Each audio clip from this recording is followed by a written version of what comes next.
بالنسبة ليوم 22 نيسان هو يوم هام جدا، ويوم نعتبره كعيد للصحافة الكردية، لأنها كانت انطلاقة أول صحيفة كردية تصدر بشكل رسمي، وكانت انطلاقتها في القاهرة منذ عام 1898.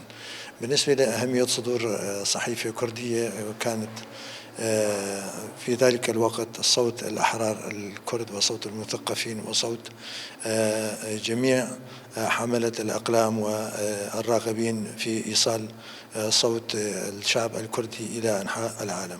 بالنسبة لانطلاقتها من مصر، لأن مصر في ذلك الوقت كانت تضم نخبة من الأدباء والكتاب والمثقفين الكرد من باقي الدول، وكانت مصر في وقتها في أوج حضارتها ورونقها الثقافي.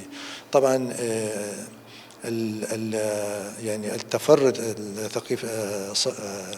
تفرد صحيفة كردستان في ذلك الوقت كان لأنها كانت الصحيفة الأولى، ومنذ ذلك الوقت وحتى اليوم حوالي 128 عام يمر على الصحافة الكردية. تخطت الصحافة الكردية منذ ذلك الحين إلى الآن مراحل كبيرة، وأصبحت اليوم الصحافة الكردية تمتلك جيشا من الإعلاميين ومن المثقفين ومن الكتاب في شتى أنحاء العالم. بداية نبارك ذكرى 128 للصحافة الكردية على جميع رواد الصحافة الكردية، وفي مقدمتهم موسى عنتر، مقداد مدحت بدرخان الذي أصدر أول صحيفة كردية باسم كردستان، وعلى جميع الرفاق الشهداء الذين استشهدوا في سبيل الكلمة الحرة، والذين واكبوا جميع التطورات في ثورة روجافاي كردستان، وأيضا